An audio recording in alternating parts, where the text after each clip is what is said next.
आज अपन एंटोमेबा की life cycle देखते हैं। ठीक है, लाइफ साइकिल में अपन इन्फेक्टिव फॉर्म पहले भी बता दिया था आपको और अभी बता रहा हूँ कि एंटोमेबा की जो इन्फेक्टिव फॉर्म होती है ना वो क्वाड्रीन्यूक्लियोटाइड सिस्ट होती है, राइट। और इसका मोड ऑफ ट्रांसमिशन क्या होता है कि जो सिस्ट होती है ना उससे कंटामिनेटेड वाटर या फूड के इंजेक्शन से, राइट। इसकी डिजीज़ कोई पूछे तो अमीबिक डिसेंट्री होती है, बट आपको डिजीज़ अभी समझ में नहीं आएगी, लाइफ साइकिल समझने के बाद ही डिजीज़ समझ में आएंगी। इंक्यूबेशन पीरियड 1 से 4 वीक होता है।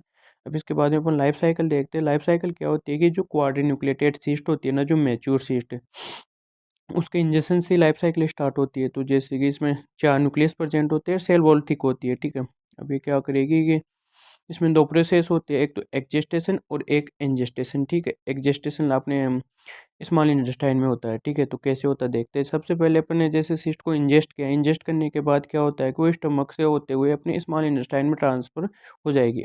स्मॉल इंटेस्टाइन में भी एल्कलाइन मीडियम होने के कारण वो स्मॉल इंटेस्टाइन के लोअर पार्ट में ट्रांसफ़र होगी। वहाँ पर स्ट्रिप्सिन के कारण इसकी जो सेल वॉल होना वो डैमेज हो जाएगी, ब्रेक हो जाएगी, साइटोप्लाज्म रिलीज़ हो जाएगा, ठीक है। रिलीज़ होने के बाद जो स्टेज आती है उसे बोलते हैं अपन टेट्रा न्यूक्लियोटाइड अमीबा बोलते हैं, ठीक है। फिर ये बाइनरी फ्यूजन के दौरान मल्टीप्लिकेशन करके 8 न्यूक्लियाई बना लेगा जिसे अपन बोलते हैं मेटासिस्टिक ट्रोपोजोइट, राइट, ठीक है। फिर ये अलग अलग लिपरेट हो जाएंगे। लिपरेट होने के बाद ये लार्ज इंटेस्टाइन में चले जाएंगे। लार्ज इंटेस्टाइन में क्या होता है कि अपना एंजेस्टेशन होता है, यानी ट्रोपोजोइट से सिस्ट का फॉर्मेशन होता है, ठीक है। अब ये मैच्योर होगा। मैच्योर होने के बाद क्या होता है कि ये एक एंजाइम का सीक्रेशन करता है, प्रोटोयोलाइटिक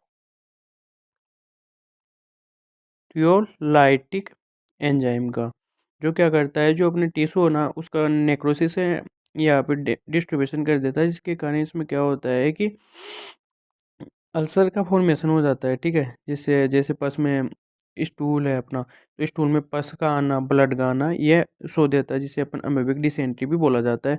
बाकी इसके अलावा कुछ मेट्रोपोजोइट होता है जो पोर्टल वेन या पोर्टल वेन के थ्रू लीवर में चले जाते हैं, अदर ऑर्गन जैसे ब्रेन वगैरह किडनी में चले जाते हैं, ठीक है।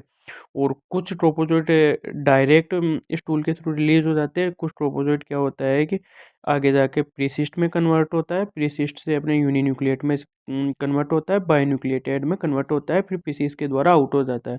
इसी दौरान कोई मक्खी इसको उठाकर बाईन्यूक्लिएटेड में और फिर क्वाड्रीन्यूक्लिएटेड में, ठीक है, इस पीसीस के द्वारा रिलीज हो जाता है, ठीक है। ये लाइफ साइकिल कंटिन्यू रहती है। जब कोई मक्खी या इसको पीसीस से उठाकर जैसे फूड पर रख दी तो फूड से अपन दोबारा इंजेस्ट कर लेंगे तो ये लाइफ साइकिल दोबारा स्टार्ट हो जाएगी, ठीक है। आने वाले वीडियो में इसके लैब डायग्नोसिस देखेंगे। अभी शॉर्ट वीडियो में इतना ही। धन्यवाद।